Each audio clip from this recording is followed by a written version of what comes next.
میرا نام ساجد ہے۔ میری عمر 17 سال ہے۔ میری فیملی میں ٹوٹل 4 افراد رہتے ہیں۔ میں ماں باپ کا اکلوتا بیٹا تھا اور ہمارے ساتھ میری پھپھو شگفتہ رہتی ہے۔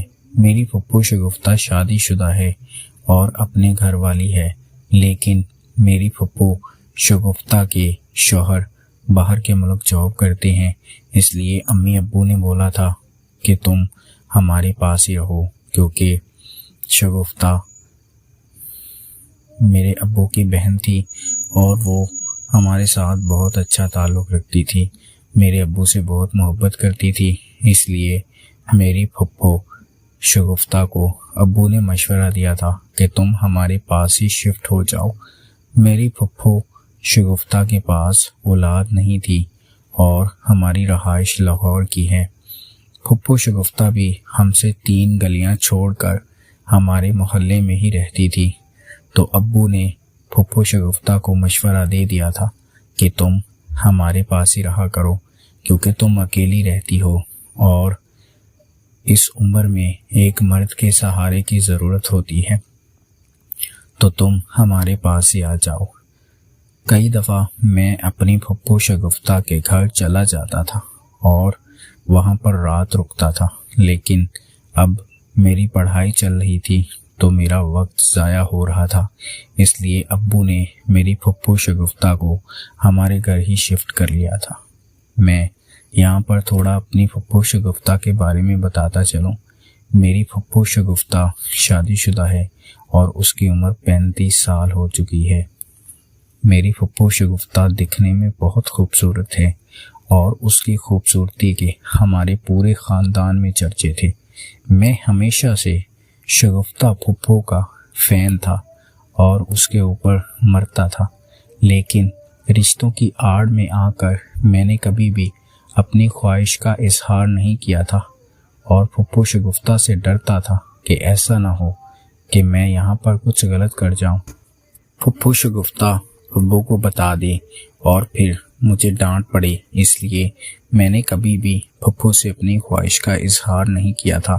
لیکن اب پھپھو شگفتہ جب سے ہمارے گھر شفٹ ہوئی تھی تو وہ بھی میرا بہت خیال کرتی تھی، کیونکہ میں بھی لاڈلا تھا اور ماں باپ کا اکلوتا بیٹا تھا، تو میرے بھی بہت سے دوست بھی تھے اور گھر میں میری بہت عزت تھی، اور میرے دوستوں نے بھی مجھے بتایا ہوا تھا کہ تمہاری پھپھو شگفتہ تو تمہارے پاس ہی رہتی ہے، اور اتنی خوبصورت پھپھو رکھتے ہوئے بھی تم نے اس کے ساتھ کچھ بھی نہیں کیا۔ جب میرے دوست مجھے اس طرح کی باتیں بتاتے تھے تو میں سوچنے لگتا تھا کہ مجھے کچھ نہ کچھ ایسا کرنا چاہیے اور پھپھو کے ساتھ اپنی خواہش کو پورا کر لینا چاہیے۔ اس لیے میں سوچنے لگا تھا کہ کوئی موقع مل جائے۔ اب پھپھو شگفتہ رات کو اکثر میرے کمرے میں آ جاتی تھی، کیونکہ میں فرسٹ ایئر کا اسٹوڈنٹ تھا اور کالج میں پڑھتا تھا، تو میری پھپھو شگفتہ MA کر چکی تھی اور ایک پڑھی لکھی لڑکی تھی، تو ابو نے پھپھو شگفتہ کو مشورہ دیا تھا کہ تم ساجد کو رات کو پڑھا دیا کرو اور اس کی کلاس لیا کرو، وہ پڑھائی میں کمزور ہوتا جا رہا ہے۔ جب ابو نے میری پھپھو شگفتہ کو یہ فرمائش کی تو پھپھو بھی مان گئی تھی، اور پھپھو رات کو میرے کمرے میں آتی، مجھے پڑھاتی اور تقریباً رات 10 بجے جا کر سو جاتی تھی۔ گھر کے کام کاج، کچن کا کام اور کھانا وغیرہ بنانا امی کی ذمہ داری تھی۔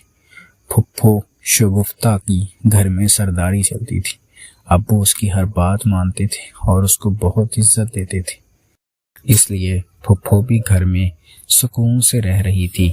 اب میں نے سوچ لیا تھا کہ شگفتہ پھپھو کو اپنی خواہش کا اظہار کر دوں گا اور اسے بولوں گا کہ میں آپ کو پسند کرتا ہوں، آپ کے شوہر بھی باہر کے ملک ہوتے ہیں اور آپ کو بھی اس چیز کی کمی ہوگی، تو پلیز میرے ساتھ محبت کرو، کبڈی کھیلو اور میری خواہش کو پورا کر دو۔ میں نے آج پوری تیاری کر لی تھی اور میں نے دل بڑا کیا تھا، اور آج کی رات میں پھپھو شگفتہ کو یہ بولنے والا تھا ویسے بھی امی ابو رات کو 8 بجے ہی کھانا وغیرہ کھا کر اپنے کمرے میں چلے جاتے اور سو جاتے تھے، تو میری پھپھو شگفتہ مجھے رات 10-11 بجے تک پڑھاتی تھی۔ رات کو جب پھپھو شگفتہ میرے کمرے میں آئی، مجھے پڑھانے لگی۔ پڑھائی ختم کرنے کے بعد میں پھپھا کو ترسی ہوئی نگاہ سے دیکھ رہا تھا۔ پھپھو پوچھنے لگی، ساجد کیا بات ہے، آج ایسے کیسے دیکھ رہی ہو؟ تو میں نے پھپھو شگفتہ کو اپنی خواہش بتا دی تھی اور سامنے رکھ دی تھی اور بولا تھا، پھپھو میں آپ کو بہت پسند کرتا ہوں، آپ کے ساتھ اپنی خواہش کو پورا کرنا چاہتا ہوں، میری خواہش کو پورا کرو اور میرے ساتھ کبڈی کھیلو، مجھے سکون دو۔ پھپھو بھی مان گئی تھی اور کہنے لگی تھی، دیکھو اس گھر میں میری بہت عزت ہے، ایسا نہ ہو کہ تم کسی کو بتا دو اور میری عزت خراب ہو جائے، میں نے پھپھو سے وعدہ کر لیا تھا۔ پھپھو بھی مان گئی تھی اور میرے ساتھ کبڈی کھیلنے لگی تھی۔